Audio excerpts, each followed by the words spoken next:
Hi everyone, Miss Christenson here. I hope you guys are all having the best summer. And if you are joining me on our reading journey, we are reading The Silence Between Us.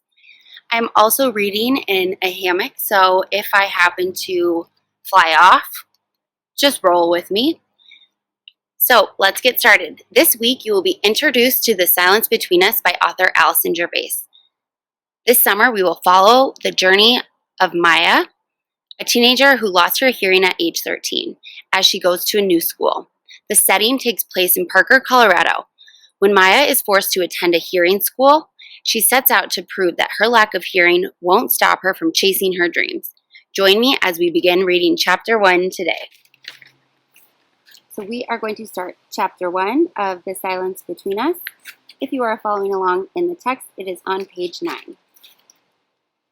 I hadn't set foot inside a hearing school in almost 5 years, and yet here Mom and I were, sitting in our minivan in the parking lot at Engelman High School, a hearing school. So a hearing school is a traditional school where they do not use American Sign Language to communicate.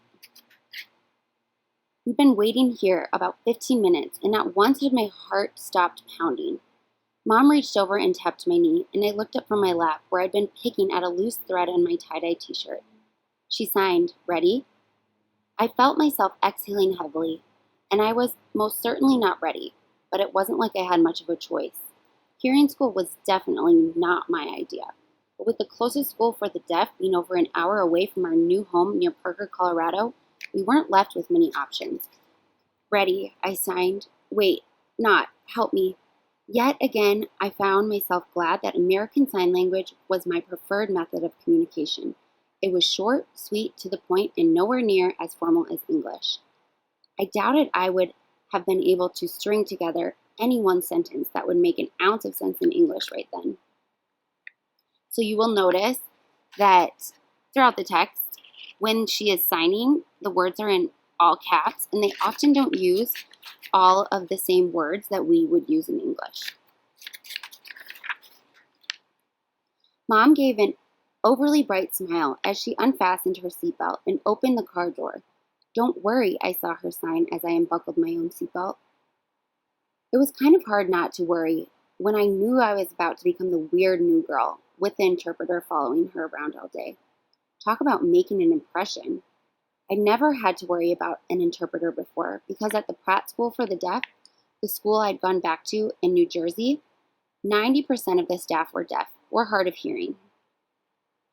And those that weren't knew ASL and could communicate effectively. At Engelman High, I was going to be the one and only deaf student. An honor I wasn't so sure I was ready to accept. I grabbed my backpack and hoisted it up on my shoulders. Mom locked the car, and we began the slow walk toward my certain doom. Okay, so maybe that was a bit dramatic, but the last time I'd gone to a hearing school, I'd actually been, hearing.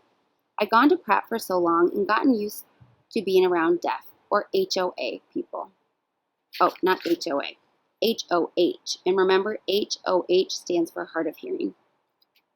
People who spoke my language. And now I was going to have to resort to lip reading and struggling to follow basic conversation.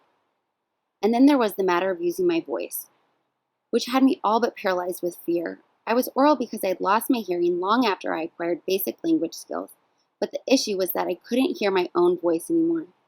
Using my voice was sometimes a knee-jerk reaction when I was around people who didn't sign, like the home healthcare nurses that used to come over a few times a week back in New Jersey to help take care of Connor, while my mom was busy working as an associate for a company that specializes in harnessing wind energy.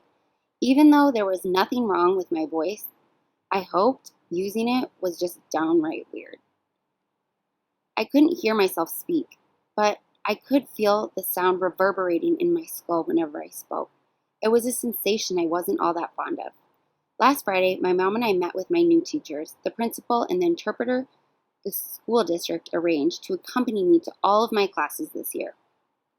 And today, my interpreter would be the one introducing me to people, communicating with, and voicing for me with teachers, which was a surefire way to end up a social outcast by the final bell.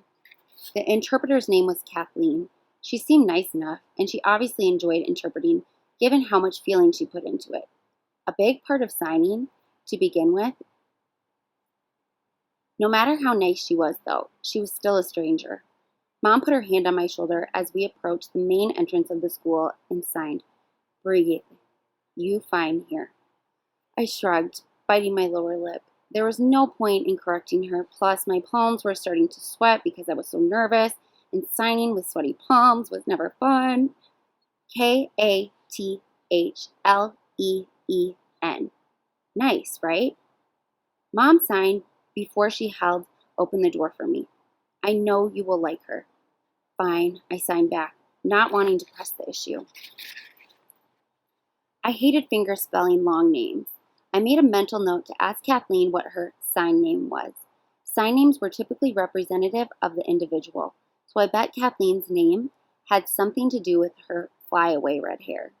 My sign name was technically the sign for sweet, because apparently the deaf teacher who taught my first ASL class thought I was sweet when she gave it to me. I didn't think that applied so much anymore. My given name, Maya, was a much better fit. "But," Mom pressed, "but hearing school." I signed, making a sweeping gesture around the school lobby where we were now standing. Rows of faded red lockers lined the hallway on either side of the entrance. Straight ahead was the main office, a huge clock bolted to the wall, above the door displaying the time at 7:15, almost a half hour before school started. "Not all hearing school's bad," Mom signed, giving me an earnest look. "I think you will like school here." My new interpreter, Kathleen, came walking out of the main office to greet us, but her mess of red curls pulled up into a bun. She signed, "Good morning," with a perky smile. I wasn't going to bother with a response, but I saw Mom's stern scowl out of the corner of my eye, so I forced myself to sign back, "Good morning." "Excited?" Kathleen asked me. "First day, new school," I shrugged, signing, "Sure." "Dr. Rivera. Wait for us," Kathleen signed, finger spelling the principal's name, and she gestured behind her to the main office. "Your schedule ready." "Wonderful," I signed, though I wasn't sure if the expression on my face was as sarcastic as I wanted. "Kathleen, not do something wrong." Mom signed as we followed after Kathleen. "Nice," she added in a nonverbal threat, pointing a finger at me. "Always nice," I signed to Mom, resting my hand on my chest and batting my eyelashes. Mom rolled her eyes, and I knew she was giving one of her world-weary signs by the way her shoulders slumped. I officially lost my hearing when I was 13, 4 years ago, but I still remembered what something sounded like, and my mom's dramatic sighs were firmly ingrained in my memory. The school secretary was seated behind a massive desk just inside the office, and she nodded to Kathleen when we walked in. I watched her say good morning as Kathleen pulled open the door to the principal's office. Dr. Rivera's office was small and dimly lit, with the blinds pulled down, which had made lip reading difficult when we met with him last Friday. I had an interpreter with me, sure, but at the same time, I wanted to at least appear as if I could understand what was being said. I wasn't incompetent. Dr. Rivera was standing behind his desk when the three of us entered his office. This time, the bright overhead lights were on. The small accent lamp on his desk turned off. Standing beside the one window in the room, his arms were crossed, and looking just about as comfortable as I felt, was a girl with a high ponytail wearing a dressy skirt and a blouse. I froze in the doorway. Had Engelman assigned me a second interpreter? Or was this girl fresh out of the Terp school, here to shadow Kathleen and add to my already awkward entourage? "Two interpreter?" I signed frantically to Mom. "Don't need two interpreter." Before my mom could reply, Kathleen jumped into the conversation, signing, "Not interpreter," pointing to the girl by the window. The girl was wearing stylish, square-rimmed glasses, but I could see her dark eyes flicking over to the door like she wanted to make a break for it, but was forcing herself to stay put. You and me both, girlfriend, I thought. Her name is Ninatorres, Kathleen fingerspelled, pointing to the girl. Nina clearly didn't know a lick of sign language, but she sure knew we were talking about her with all the pointing we were doing. Don't understand, I signed to Mom and Kathleen. Who's she? Why is she here? Dr. Rivera was talking quickly now, picking up on the tense atmosphere, but I couldn't even think of lip reading at the moment. I wanted to know what this girl Nina was doing here.